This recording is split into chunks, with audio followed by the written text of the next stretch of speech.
नमस्कार, मी वैद्य सत्यव्रत नानल. सामनाच्या दर शनिवारी सुरू असलेल्या आहार, आरोग्य आणि आयुर्वेद या मालिकेमध्ये सर्वांचं मनपूर्वक स्वागत.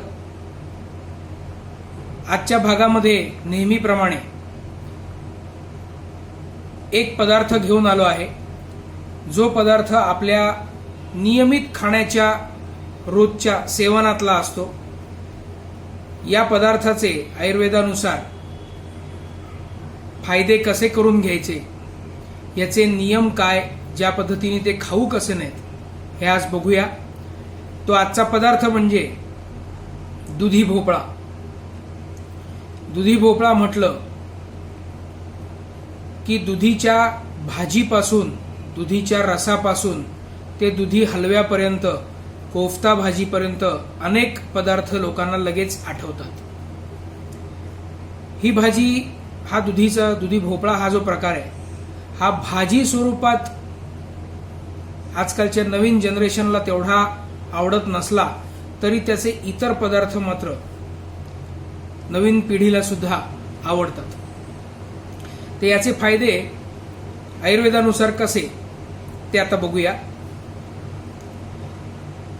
आजचं शहरी वातावरण आणि गेल्या 10-15 वर्षातलं जग जवळ येण्याचा स्पीड एवढा वाढल्यामुळे ग्लोबलायझेशनचा इम्पॅक्ट म्हणून असं आपण म्हणूया की गावांमध्ये सुद्धा बराचसा ताण तणाव हा प्रत्येकाच्या आयुष्याचा एक घटक बनला आहे. उगीचच किंवा गरज नसलेल्या डोकेदुखीच्या गोष्टी या प्रत्येकाच्या आयुष्यात घडायला सुरुवात झालेली आहे. शहरात याचं प्रमाण प्रचंड मोठ्या प्रमाणात आहे आणि यामुळेच कायम आळस, कुठलीही गोष्ट स्वतःहून करण्याच्याकडे कल नसणं, चालढकल करणं किंवा उत्साह नसणं, मानसिक प्रत्येक गोष्टीतून कामापुरतंच फक्त त्याकडे बघणं, हे त्रास सगळ्यांना सुरू झालेले आहेत. हे त्रास ज्यांना ज्यांना आहेत त्या सगळ्यांना दुधी भोपळा म्हणजे अमृतासारखं काम करतं. हा घ्यावा कसा, तर कोवळा दुधी, त्याची साल काढून, जर घरी ज्युसर असेल तर 100 ग्रॅम दुधी तुकडे करून त्याचा ज्युसरमधून ताजा रस काढावा. जर ज्युसर घरी नसेल तर एक 100 ग्रॅम दुधी साल काढलेला घेऊन त्याचे बारीक तुकडे करून मिक्सरमध्ये घालावेत. त्यात 2-3 चमचे पाणी घालावं आणि त्याची चटणी करावी. आणि ही चटणी रुमालातून किंवा सुती कापडातून गाळून घेतली तर त्यातून रस बाहेर पडतो. असा हा ताजा रस साधारणतः 30 ml पर्यंत, म्हणजे 5 ते 6 चमचे एका वेळेला, एवढा रस घेऊन त्यामध्ये ज्यांना गोड चालतं त्यांनी खडीसाखर किंवा मध हे वापरावं. ज्यांना साखर चालत नाही त्यांनी त्यामध्ये ज्येष्ठ मध पाव चमचा एवढं घालावं. त्याचबरोबर धणे आणि जिरं याची पूड पाव चमचा घालावी आणि हा रस सकाळी उठल्यावरती रिकाम्या पोटी तो प्यावा. हा रस प्यायल्यानंतर पुढे साधारण अर्धा ते 1 तास काहीही खाऊ पिऊ नये आणि त्यानंतर 1 कप दूध, ज्यांना दूध पचतं त्यांच्यासाठी म्हणून 1 कप दूध कोमट असावं. त्यामध्ये 1-2 चमचे तूप, वेलचीची पूड पाव चमचा आणि आवडत असेल तर जायफळ, किंवा ज्यांना वजन वाढवायचं असेल त्यांनी दुधाचा मसाला घालून 1 कप कोमट दूध त्यानंतर 1 तासांनी प्यावं. ज्यांना दूध पचत नसेल त्यांनी हे सर्व पदार्थ दुधामध्ये घालायला जे सांगितले ते इतर वेळेला दिवसामधल्या इतर आहाराच्या पदार्थांबरोबर खावेत. जसं दुधाचा मसाला जो आहे तो घरात जेव्हा खीर बनेल तेव्हा त्या खिरीत घालून घ्यावा, किंवा तो नुसताच 1 चमचाभर घ्यावा, तो चघळून खावा. हे केल्यामुळे मानसिक बेचैनी, चिडचिडेपणा, सहनशक्ती कमी असणं, आळस, हे मगाशी सांगितलेले सगळे प्रकार आटोक्यात यायला सुरुवात होते. उत्साह वाढायला लागतो आणि मनाला ताजेतवानेपणा यायला लागतो. हा ताजेतवानेपणा सलग काम केल्यानंतर, सलग हे घेतल्यानंतर, साधारण 2 ते 3 महिनेपर्यंत सलग जर हे केलं तर याचाच परिणाम हृदरोगी व्यक्तींमध्ये सुद्धा हृदयाच्या स्नायूंना बल देण्यासाठी अतिशय चांगलं काम होतं. त्यांनी अतिरिक्त थकवा कमी होतो. एक गोष्ट याच्यामध्ये नक्की की जून दुधी घेऊन हे प्रकार करू नयेत. दुधीची साल काढावी आणि आतल्या गराचाच फक्त रस काढण्यासाठी वापर करावा. दुधीची साल जर जून दुधी असेल आणि कडवट असेल तर तो दुधी किंवा दुधीची साल अजिबात घेऊ नये. यांनी पोटात दुखण्यापासून ते जीव जाण्यापर्यंत अनेक उदाहरणं घडतात आणि घडलेली बघायलाही मिळतात. यानंतर ज्या लोकांना मूळव्याधीचा त्रास असतो त्या लोकांसाठी सुद्धा दुधी हा प्रकार अतिशय सुंदर आहे.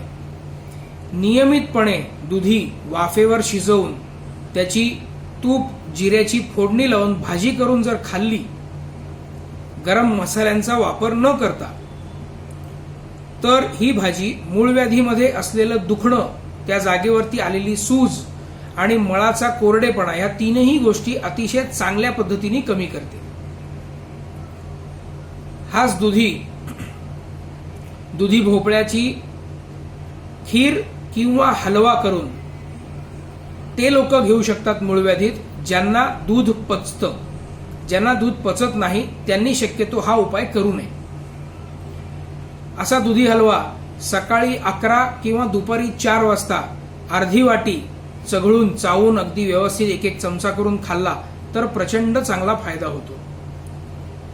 त्यानंतर लहान आतड्याच्या पचनाची जर तक्रार असेल तर त्या लोकांनी, म्हणजे ज्यांना थोडंसं जरी निमित्त झालं तरीही जुलाब लागतात, लहान आतड्यामध्ये पचन नीट होत नसतं, डिओडिनायटिस सारखे आजकालचे काही रोग आहेत, हे त्या सदृश आहेत. असे रोग असणाऱ्यांनी शक्यतो दुधीचा वापर, जून दुधीचा वापर करावा, पण तोही वैद्याच्या सल्ल्याने. कारण जून दुधी पचवणं ही खाण्याची गोष्ट नाही.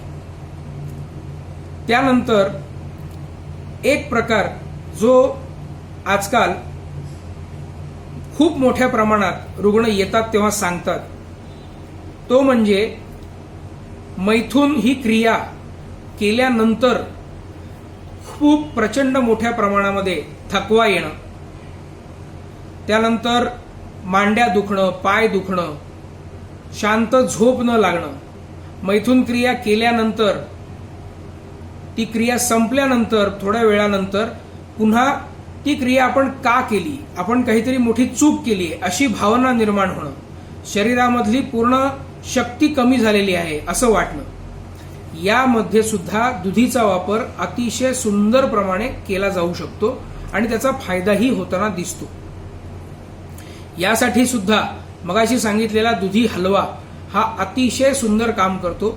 सकाळी 11 ते दुपारी 4 या वेळेमध्येच हा हलवा खाण्याचा एक क्रम ठेवावा. त्यानंतर याच हलव्यामध्ये जायफळ, वेलची, केशर हे जर जमत असेल तर आवर्जून घालावं. गोडवा ज्यांना साखरेचा, गुळाचा चालत नाही, ज्यांना इतर रोगांमुळे साखर घेता येत नाही, गुळ घेता येत नाही, त्या लोकांनी हा दुधी हलवा दुधावरती शिजवून त्याचा गोडवा त्यामध्ये आणावा आणि त्यामध्ये अजून गोड थोडंसं करायला ज्येष्ठ मधाची थोडीशी पावडर किंवा स्टिव्हिया सारख्या वनस्पती यांचा वापरही केला जाऊ शकतो, तो करावा. त्याचप्रमाणे याही पलीकडे जाऊन ज्यांना मध्येच थोडासा गोडवा आलेला चालतो त्या लोकांनी बेदाण्यांचा वापर करावा. जो आपण खिरीमध्ये करत असतो तसाच हलवा बनवताना त्यामध्ये बेदाण्यांचा वापर करावा. हे नियमितपणे 3 आठवडे केल्यानंतर ही जी मैथून क्रिया झाल्यानंतरची चूक केल्याची, मानसिक काहीतरी अपराध केल्याची, शरीर दुखण्याची, शरीरातील कस निघून जातो आहे किंवा निघून गेला आहे अशी थकव्याची भावना ज्यांना येते, हृदयामध्ये धडधड होत असते उगीच कारण नसताना, पण त्याचा संबंध मैथुन क्रियेशी असतो, त्या लोकांनी याचा वापर करावा, जेणेकरून त्याचा उत्तम फायदा दिसायला सुरुवात होते. त्यानंतर जो जून दुधी मी सांगितलं जो खायचा नसतो, त्या जून दुधीमधल्या बिया मात्र या तक्रारीमध्ये प्रचंड सुंदर काम करतात. दुधीच्या बिया या तसं पण मुखवासामध्ये आपण बरेच वेळेला बघतो आणि खातही असतो. तर ह्या जून झालेल्या दुधीच्या बिया काढून घ्याव्यात आणि ह्या बिया तुमच्या दुधी हलव्यात शिजवताना किंवा खिरीत शिजवताना घालता येतात, किंवा त्या नुसत्या भाजून ठेवून सकाळच्या वेळेला 7 ते 10 बिया किमान रोज सकाळी उठल्यावरती ब्रश करून झाल्यानंतर चावून खायला सुरुवात करावी.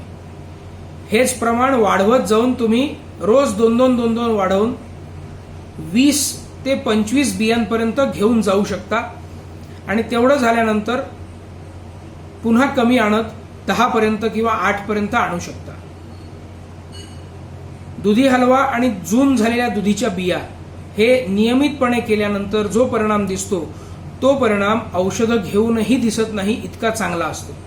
त्यामुळे याचा ज्या लोकांना खरंच गरज आहे त्यांनी जरूर उपयोग करून बघावा आणि आम्हालाही नंतर कळवावं की त्यांचे अनुभव त्यांना कसे आले. त्यानंतर दुधीची साल जी मी मगाशी काढून टाकायला सांगितली, ती साल फेकून द्यायची गरज नाहीये. ही साल तुपावरती परतून थोडीशी काळसर किंवा तपकिरी करून घ्यावी.